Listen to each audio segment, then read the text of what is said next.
Okay, to start, my husband, 28M, and I, 27F, have been married for 4 years. His parents, specifically his mother, and I have never had any problems, but we've never quite meshed or seen eye to eye. We've always gotten along and been civil. Our future family has been the talk for years. My husband will be the last of his siblings to have children. All of his siblings have at least one. It's been a running joke in the family that if our first happens to be a girl, she won't be accepted because everyone else had a boy for a firstborn. The joke has never sat quite right with me, but I've laughed it off because I don't want to start anything, and maybe I'm just being sensitive. Fast forward to a few months ago when we started trying. It took about 3 months for me to get pregnant. We tracked my cycle and had scheduled intimacy for the best chance.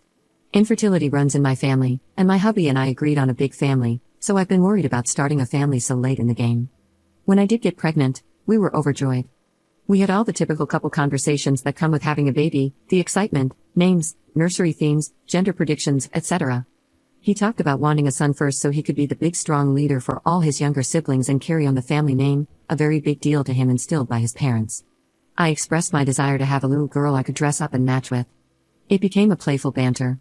He'd refer to the baby as a son, and I would call the baby our daughter. About a week before our gender scan, I looked up all the old wives' tales and created a chart for us to fill out together to see who would hypothetically win our little bet.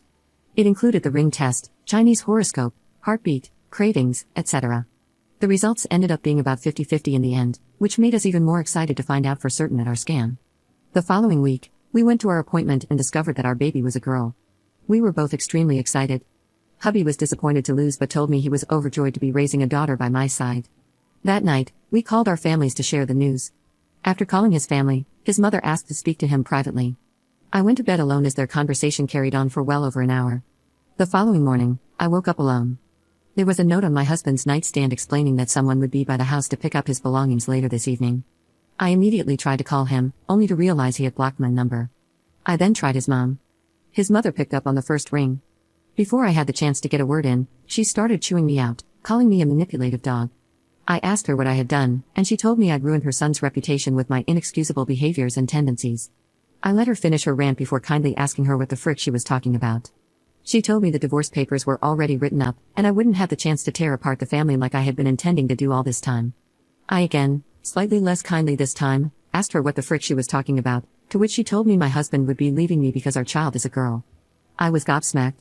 I explained to her that it takes two to tango, and there's no way to truly decide the gender of the baby. If she or her son had a problem with the gender, it was his fault as it's his chromosome that determines the gender. However, she had proof that I'd handpicked to have a girl. As I mentioned before, we used a calendar to determine which days would be best for intimacy. Well, she accused me of forcing him to do it with me on the specific day in which the Chinese horoscope would point towards a girl. She also interrogated me on the position we used to conceive the baby, to which I gave her a piece of my mind, telling her that was none of her business. But she smugly informed me my husband had already told her, and the position we used makes it 60% more likely to have a girl that way. If anyone's currently trying for a girl, specifically doing cowgirl sometime in the middle of February should do the trick every time apparently. She finished off by telling me that my clear preference for my family name was disgusting, and she was glad to finally be rid of me and my manipulative ways before hanging up. I've had no contact with my husband since, and it's been over a month. He's blocked me on everything. I can't help but feel that this hasn't all been his choice, but then again, he's a grown adult, so I can't imagine his mother controlling him like that. I've been staying with my sister since it all went down. She says I can stay as long as I need, but I'm thinking I want to get my own place, maybe even a few states away. What should I do? Should I pack up and move on? Should I continue trying to contact my husband? Update 1. I'm planning to try catching my husband on his way out of work sometime next week. I'd like to hear his side of the story. Also, I should have mentioned originally that I had a gut feeling to record the call with my mother-in-law, so I have all of that on hand if it's needed in the future. I've decided, however, that if there is any saving in our relationship, I'll be changing my last name back to my maiden name, and our daughter will be taking my last name, or at the very least have a hyphenated name. Call me feminist or whatnot, but it will be non-negotiable. I'll also be requiring many boundaries between me and his mother, and she will not be in my child's life until she can find it in her to apologize to me sincerely and change her attitude towards us. Update 2. I was able to catch my husband as he was leaving work one night and got his side of the story out of him, as I had hoped. As suspected, he admitted that he was excited for a baby girl, and after speaking to his mom, she forced him to leave and block me. His mother already had the divorce papers ready to go. I tried to tell him that we could fix this. We could raise our daughter together away from his mother.